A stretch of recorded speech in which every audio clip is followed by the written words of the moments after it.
Hey, what's up guys? Today we're going to talk about Sara, one of the newest characters in Genshin Impact, a 4-star who came out in patch 2.1. She's an electro support or burst support, sub DPS, whatever you want to call her, who's pretty good at giving your team an attack buff through her elemental skill and burst, and dealing a decent amount of damage with that burst. She's a character who a lot of people are confused as to how to play, how to build, because her kit isn't that straightforward and there are many different ways to build her, so I want to break all of that down in as much detail as possible in this video. Also, as always, I want you guys to know that I stream most nights on Twitch, link in the description if you're interested. Come say hi, it's usually a fun time. And with that being said, let's get into it. So first up, I want to talk about how to play Sara, how to utilize her kit and fit her in a rotation. Sara is a character who a lot of people are still confused about because her kit is kind of complicated, especially if you don't really understand how her skill works. Her elemental skill has a few different parts. First of all, when you press your elemental skill, you're going to start by retreating. So as you can see, Sara will teleport, and then after that, you'll be infused with this crow feather thing for 18 seconds, which will basically infuse your next charge attack. In fact, when you do an aim shot, whether it's on the ground or on an enemy, it will leave this sort of mark on the ground that will explode and buff whichever character is in it. On top of that, it will deal electro damage and give you some particles, which is pretty nice. But the most important part is that it grants the character inside of it, so whichever active character you're on, an attack bonus based on your base attack. This is very important and the main reason why you're using Sara, because this attack bonus you're gaining is very nice. There are a couple of very important things to keep in mind with this skill though, especially if you want to play her optimally. So I want to get into that. First of all, you should know that, as I mentioned, this scales off of your base attack. That means that the weapon you put on your Sara is very important because base attack only comes from two sources: your character themselves, so like, Sara's base attack when you level her, it does increase their base attack, and her weapon. So the higher base attack your weapon is, the higher your buff is going to be. If you're running a weapon with a relatively low base attack versus one with a higher base attack, it will significantly change the attack bonus you're giving. Because of that, the weapon you put on her is very important, so do keep an eye out for the weapon section later in the video. And while it is probably common knowledge by now, I just want to repeat that base attack and flat attack are not the same thing. So like your feather and just anything on your artifacts won't increase this buff, whereas a good base attack on your weapon and a higher character level will. Other than that, I do want to talk about this attack buff because it's a main reason you're using this ability, as I mentioned. Since the damage of your skill isn't really that high, the attack bonus you're gaining is pretty nice. The biggest downside or disappointment with this ability is that the duration isn't that long. It's only 6 seconds, and when you compare it to something like Bennett's ult or the Noblesse Oblige 4-piece, it's really kind of short. However, when you pair this with a character who can snapshot, you can really make the most of this ability. A good example of this is Beto's burst, who basically will keep all the buffs. If you buff the character at the start of the burst, it'll take the buff in for the entire duration. So it will basically extend Sara's 6-second buff to all this 15-second duration of her burst. That is why when you pair Sara's attack buff with a character who can snapshot, it can effectively make this duration a lot longer and more efficient. Now, to show you guys what I mean, since this is a complete guide, I have explained snapshotting in the past, but basically with characters like Beto's burst, who can snapshot buffs for the entire duration, it'll extend the duration of the attack buff. So just to illustrate, basically you'll see my Beto before getting buffed has 1600 attack. Once you get buffed, it'll go all the way up to 2100. Now if I use my burst, when I am buffed, it's doing 10,900 with the attack buff. Now even if the buff were to expire mid duration, so let's check now. Yeah, the buff expired. I'm still going to be dealing 10,900, as you can see. When I crit, I didn't crit there. Okay, I'm not critting. Yeah, it's still doing 10,900, despite my attack being lower, which is one way to effectively make this 6-second attack bonus last longer. Now, something else you really should know regarding your rotations and how to actually use the skill is that normally you're going to be charge shotting, right? You can charge shot the ground, you can charge shot the enemy, it's up to you. Charge shotting the ground can be easier, but charge shotting an enemy can deal more damage. For example, let's say you're fighting this rune guard, you press E, you can either charge shot the ground or just charge shot him, and then it'll explode, like the thing will be placed on the ground, it'll explode and buff your character. I also wanted to specify, and I'm recording this later, so my voice might sound different, but if you do have your second constellation, the way you're going to play Sara changes, but we'll cover this mainly in the constellation section, so look out for that. But basically with this constellation, you gain your full attack buff without even needing to charge shot when you just press your E, although you do lose out on a lot of particles, which on one hand makes your rotation smoother, but then again, you also lose a lot of electro particles and damage if you don't charge attack. And I do want to specify that for some reason, your burst buffs the attack of all your party members. So this buff will be a lot better because it's an attack bonus that will buff every single party member you have, whereas your skill only buffs the active one. To show you guys what I mean, basically if I show you guys my attack right now, my Sara is on almost 1500, so 1481, my ball is on 19, Eula 2000, and Diona 900. Then if I press Q here, and you'll see like as it hits I got the buff, so Diona's already over 900, and then that second hit like reapplies it. But basically, when we look at it, I got the buff on my Sara, I got the buff on my Ball, I got the buff on my Eula, and on my Diona. who all have higher attack now than they did before my burst. To show you the opposite though, if I were to use my E and charge shot, as you guys can see, my attack is 1400, my Diona as an example is 900. I'll let this explode. My Sara's went up to 1900, but my Diona's stayed the same. I also wanted to specify that the attack bonuses don't stack. It'll just reset the duration to be like a new 6 seconds. So to reiterate, your elemental burst is going to buff all your party members' attack, whereas your skill just buffs whichever character or whichever party member is in the explosion. Lastly, for your passive talents, your first one decreases the aim shot charge time when you're in the crow feather state, so in your elemental skill, which is convenient. And then your other passive will give energy to your team when your elemental skill hits opponents. Basically, when the second part of your skill explodes and deals damage to enemies, Sara is going to restore 1.2 energy to all party members for every 100% energy recharge she has, which honestly isn't that much since it's only 1.2 energy for every 100% ER, and you're not going to have like that much energy recharge, but it is a nice bonus for your party members if they do have high energy cost bursts. Overall though, I know this is a character who was overwhelming for a lot of people, especially like this part. A lot of people were asking me how to play her, and so as a very brief summary, basically if you're not Constellation 2, you're going to have to do a charge shot after you use your elemental skill to buff whichever character is in it, and then when you use your elemental burst, it'll deal damage and also buff all your party members. Her rotation can be a bit clunky if you're not, once again, C2, because you will have to charge shot, but honestly, since it does retreat you to somewhat safety, or if you're running a shield, getting that charge shot in usually isn't that big of a problem. Regarding your talent priority, be sure to prioritize your elemental skill first, because the attack bonus is what scales here. Even when you use your burst, the scaling of the attack bonus does depend on your elemental skill's talent level. After your skill, I would level your elemental burst, and then I wouldn't level your normal attacks unless you're DPSing. So now to talk about Sara's best builds, there are quite a few options. For your artifact sets, you're either going to be going for the 4-piece Noblesse Oblige or the 4-piece Emblem of Severed Fate. Both of them are good and give you a bit of a different role. The Noblesse Oblige is what I like as a general support, because first of all, the 2-piece gives you 20% burst damage, and then the 4-piece will buff your entire party member's attack by 20% whenever you use your burst. This is really good because Sara already gives you an attack buff, much like Bennett, and then the Noblesse will give you another one, making her pretty good at amplifying your damage. On top of that, this buff does last longer than your skills buff, which is 6 seconds, since this one does last for 12. Now, if you want your Sara to deal more damage, or if you're already running a Noblesse user, for example, a lot of healers in the game do tend to run 4 Noblesse, so you might be pairing your Sara with someone like a Diona,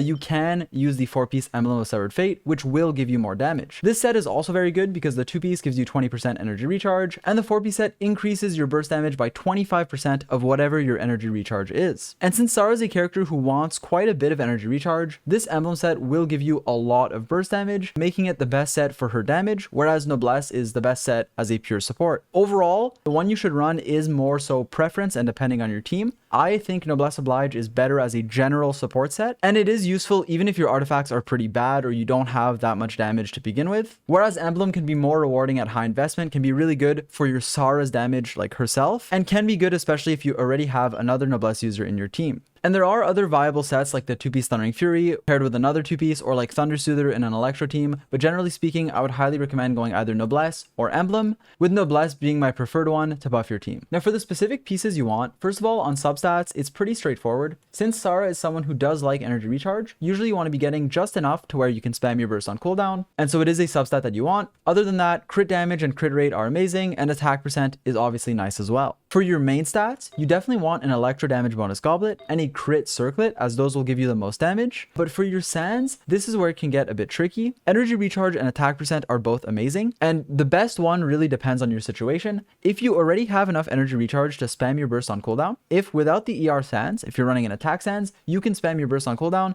then you want to go for attack because it will give you more damage. Even if you're running the emblem set, which gives you some damage based on your ER, attack percent will still be more damage. So it is always what I recommend to maximize your burst, but energy recharge can be better if you do need more ER to spam your burst, and especially with a 4-piece Noblesse where you're just really more of a support than a damage dealer, having that energy recharge can be very comfy and really nice. Now do keep in mind your sand selection can depend on your weapon. If you're running a just very high base stack weapon like the Skyward Harp, you very probably want to go for energy recharge on the sands, whereas if you're running an energy recharge weapon, something like a sacrificial bow, which can be very good for Sara, since this will give you a lot of energy recharge at level 90, you might need less on your artifacts, attacks and might be able to get away with an attack sans without too many energy issues. In fact, I guess now's a good time to talk about weapons, and this is actually a really important and somewhat misunderstood, at least from what I've seen, section about Sara. The reason why it's so important is because, as I mentioned in the talent section, she scales off of your base attack. That means that your weapon is extremely important, and weapons that have higher base attacks at level 1, obviously when you level them up, it'll be a drastic difference. For example, a weapon like Skyward Harp that has a base attack of 48 at level 1 scales all the way up to giving you 674 base attack at level 90, which is absolutely huge. Since you are primarily an attack buffer as Sara, every bit of attack you gain or can give to another character does matter. And so while other things on the weapon can be important, like a good substat, energy recharge, or even damage, having a high base attack is usually favored if you have the choice to just give your team more damage. Now, while base attack is important on a weapon, you also tend to want energy recharge, since again, Sara is a character as a high energy cost burst who does want ER. That means that bows like Sacrificial Bow and Favonius can be very good options. Now, keep in mind, regarding these two weapons, I tend to prefer Sacrificial Bow a lot more, and I would rank Sacrificial Bow as being the best 4-star ER weapon, since the base attack is very high. It has 44 at level 1, and it can also reset your skills cooldown, which in practice hasn't been that useful for Sara because of the way like you have to charge shot and then you don't have a big window of attack buff,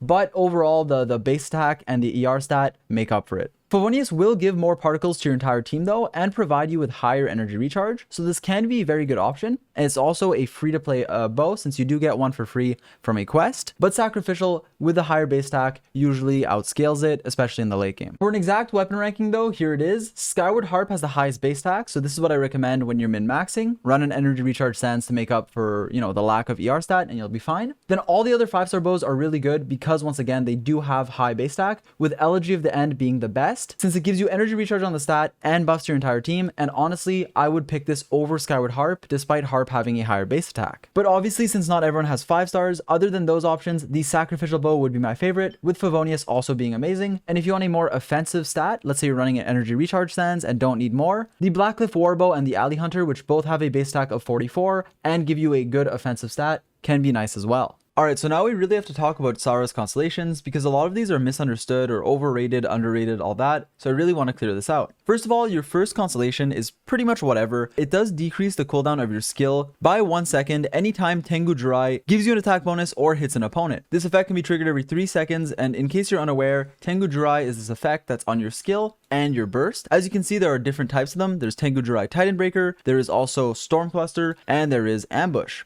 Whenever any of these deals damage or gives your character an attack bonus, you will decrease the cooldown of your elemental skill by 1 second. In practice, this is pretty easy to do because, once again, there's so many different Tengu Jirais, but you're only decreasing your cooldown by 1 second, maybe 2 if you trigger this twice, which isn't the biggest of deals, but it is nice, especially if your rotation is tighter and you're spamming your skill on cooldown. Overall though, it's not your best constellation, and moving on, we do have to talk about your second one, which is a pretty big constellation that a lot of people tend to overrate and overhype. So let me explain it. This constellation is really nice because it allows you to buff your team and give that attack bonus without using a charge shot. This is a constellation that I might pull to show you guys off, but I have tested it on my friend's account, and basically when you press your elemental skill, it'll place a weaker crow feather at the ground that's going to explode, deal a little bit of damage, but mainly give the entire attack buff, the same attack buff as you normally would when you charge shot, to your active character. This is nice because in your rotations, this means you no longer need to charge shot. However, you oftentimes will still charge shot because when you do charge shot, that's what gives you all the electro particles. So the exact power level of this constellation is still kind of blurry to me because on one hand, getting the attack buff without charge shotting is really nice, but on the other hand, you lose out on a lot of particles. So it makes your rotation a lot smoother and less clunky. But since Sara's burst is such high energy cost, you'll oftentimes want to use your charge shot anyways, unless you're running her with someone like Ball or on an insane amount of energy recharge. Your third and fifth constellation level your talents, which is honestly pretty nice. And then your fourth constellation basically will give you a bit more burst damage by increasing the bonus hits you gain from 4 to 6. By bonus hits, I mean the second instance of damage, these Tengu Jirai storm clusters. Instead of dealing 4 times whatever this number is, you'll deal 6 times roughly 50 at this talent level, which is okay. It's a slight increase in damage, but it's really not the biggest constellation. Your 6th constellation is a very interesting one, which is really good in electro teams. Basically, for characters who had their attack increased by your skill, their electro damage will gain 60% crit damage. So effectively, when you're running Sara with other electro characters, when you buff their attack, they'll gain more crit damage on whatever electro damage they're dealing, which can be nice when paired with a Beidou, a Keqing, or even a Raiden Shogun. Now, one thing to keep in mind with this constellation is while your attack buff snapshot, this one doesn't. So when you use this with something like Beidou's burst, it won't last the entire duration, which is really unfortunate because this is a constellation that in my mind should have snapshotted, or at least would be a lot better if it did. Overall though, it is great in electro comps, especially when you consider that she does synergize well with a character like Raiden Shogun, so it is a pretty good constellation, but very niche, only good in electro teams. Overall, she does have a few good constellations, and like her second one does make your rotation smoother, but she is a perfectly fine unit at C0 and isn't really constellation dependent. Okay, now I want to talk about Sara's teams and the synergies she has with other characters. Now, Sara's a particular case because in most of my videos, I try to give you guys, I talk about synergies for every character, but also give you guys examples of teams where the character shines. For Sara, however, since she gives you an attack buff to your party members, she is quite flexible and can just fit many teams similarly to many other supports without necessarily having some teams where she's like always the best option or that are built around her. Because of that, she can be on like the other team than your Bennett, right? Because Bennett gives you a lot of attack percent. You can run Sara on another as a sort of mini Bennett, although she's not a healer. Because of that, for this section, I'm mainly going to define characters she has good synergy with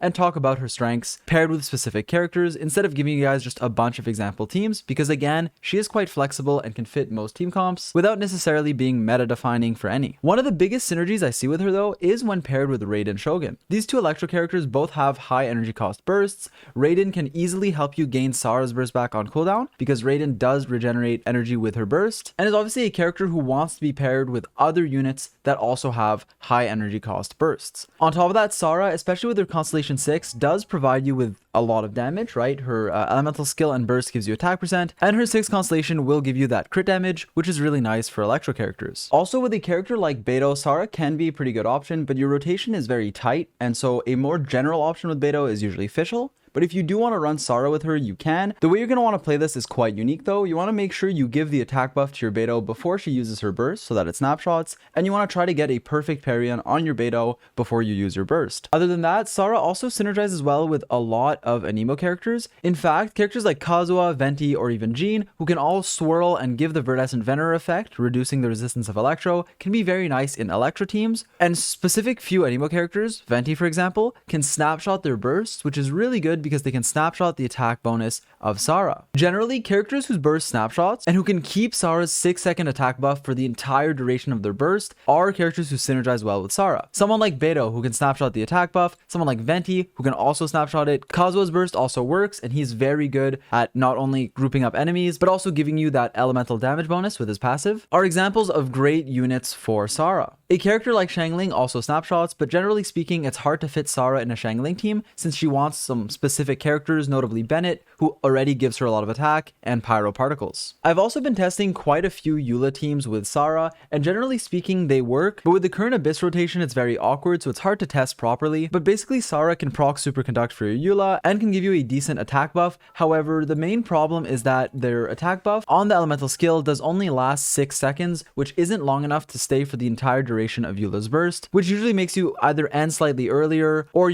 just have it for like your auto attacks, but not the explosion. And while I touched on it briefly earlier, I do want to emphasize that Sara's 6th constellation, despite not snapshotting, does synergize well in electro teams. So if you are running electro characters who deal, a lot of electro damage, think of an electro Keqing, for example, you can run Sara with her for that constellation, the attack buff, and also the electro particles. Also, I did want to mention that teams where you pair Sara with Kazuha and Bennett can be very good in a quick swap style, but once again, as with many iterations of this team, it's usually Kazuha doing like the heavy lifting in this team with Bennett Kazuha, but Sara actually does provide a good attack bonus and a lot of electro damage, especially when paired with Ball and these two other characters. I really like this example team, although it is very annoying in the current floor 12 with the electro infusion on the first part and the high tide low tide mechanic, which make Raiden a lot worse. Overall though, I believe it's important to emphasize that Sara is quite flexible, so you can oftentimes play her with the characters you like as your last flex support, giving you attack and some damage. I I know a lot of people were very confused about her power level and like how to play her, so I hope this guide cleared that out. Also, I'm not including a showcase in this video because she's just a team buffer. Like, she just gives you attack and her burst does a nice amount of damage, but any team I'll put her in will just let like the DPS character shine a lot more than her. So it would have been just like a Eula showcase or maybe a Raiden showcase, Beto showcase, not really a Sara one. So I didn't feel like it was needed. With that being said, I really hope you enjoyed the video. Be sure to follow me on Twitch and subscribe if you're new because it really means a lot. Join the Discord if you want to. And with that being said, I'll catch you guys in the next one. Peace.